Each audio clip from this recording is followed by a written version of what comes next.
Oi, pessoal! Hoje a gente vai mergulhar num assunto que, olha, tira o sono de muito cuidador por aí: a agressividade infantil. Como é que a gente lida com isso de um jeito que educa, sabe, em vez de só punir? A ideia aqui é entender da onde vem esse comportamento e, claro, encontrar umas saídas bem práticas para transformar essa situação. E a primeira coisa que vem à cabeça é, por quê, né? Por que as crianças pequenas batem? Será que é maldade? Uma provocação? A verdade é que a resposta é bem mais simples e, ufa, menos assustadora do que a gente imagina. No fundo, não é sobre a intenção de machucar, é sobre comunicação. E aqui está o pulo do gato. A agressividade na infância é, basicamente, um tipo de curto-circuito emocional. É como se o cérebro da criança gritasse: eu tô sentindo uma coisa gigante aqui dentro, mas eu ainda não sei botar em palavras. Não tenho ferramenta para lidar com isso. E aí, pronto. A raiva, a frustração, o ciúme, o puro cansaço, tudo isso vira um tapa, um empurrão. Bom, e o nosso caminho vai ser esse aqui. Primeiro, a gente vai entender que não é maldade. Depois, vamos ver o tipo de reação que não funciona de jeito nenhum. Aí a gente parte para a prática. O que fazer na hora do vamos ver, como ensinar outras formas de reagir e, por fim, como evitar que aconteça de novo. Então vamos lá. A primeira coisa, e talvez a mais importante de todas, é uma virada de chave no nosso jeito de olhar para a situação. Antes de fazer qualquer coisa, é crucial mesmo entender que a agressividade de uma criança pequena quase nunca, mas nunca mesmo, vem da maldade, de uma vontade genuína de machucar. E, gente, vamos ser sinceros. É claro que os sentimentos de quem está cuidando contam, e muito. Sentir vergonha, ficar com medo, com raiva, é super normal, é válido. O importante é a gente reconhecer isso, sabe? Para poder respirar fundo antes de reagir e, assim, a nossa atitude ajudar a criança, em vez de piorar as coisas. Certo. Agora vamos falar daquilo que muitas vezes a gente faz no calor do momento, no instinto, mas que na real só joga mais lenha na fogueira. É fundamental quebrar esse ciclo de reagir com violência. Olha só que doido isso aqui. É a pura contradição na nossa cara. A gente bate de volta para ensinar a não bater?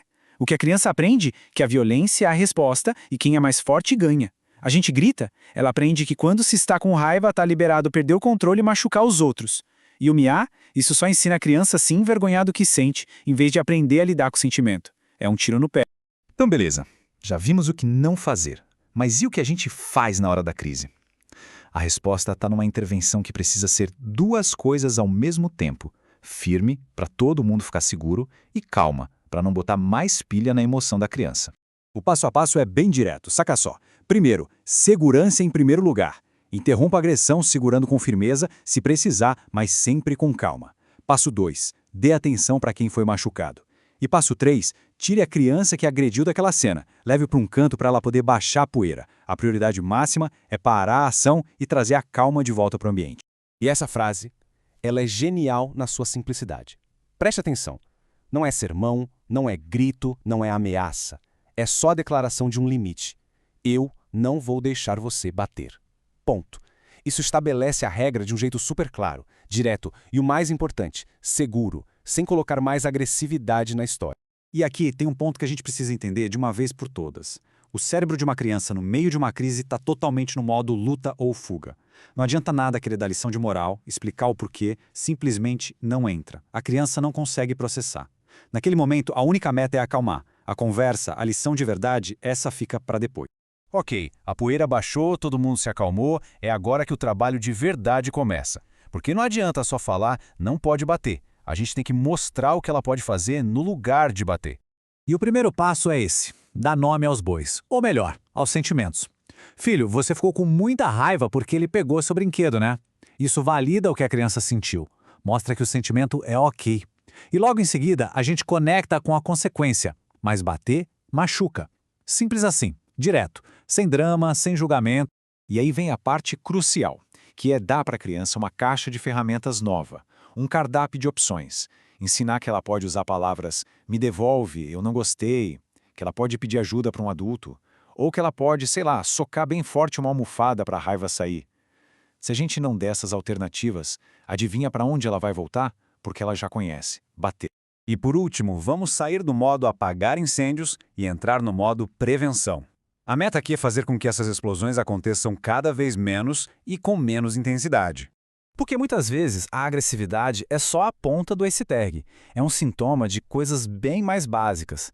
Uma criança com fome, com sono, ou que está num ambiente com muito barulho, muita gente, o pavio dela fica curtíssimo. Então, ser um pouco detetive, sabe? Observar os padrões e se antecipar a essas necessidades é uma das melhores estratégias de prevenção que tem. Ah, isso aqui é ouro. É jogar luz no que deu certo. Reforçar o acerto é infinitamente mais poderoso do que só apontar o erro. Comemorar mesmo, sabe? Quando a gente percebe que a criança ficou brava, mas conseguiu respirar fundo, usar as palavras ou simplesmente sair de perto. Isso é uma vitória gigante. A gente precisa falar: nossa, eu vi que você ficou com raiva e não bateu. Parabéns! Isso mostra para ela qual é o caminho e dá uma vontade danada de repetir. No fim das contas, o resumo da ópera é este. A gente não resolve a agressividade infantil com mais violência.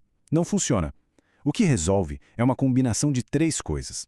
Limites firmes, para todo mundo se sentir seguro, o nosso exemplo calmo, porque eles aprendem vendo a gente, e, o mais importante de tudo, ensinar a criança a ter um vocabulário para os sentimentos dela, para ela poder falar o que sente em vez de agir.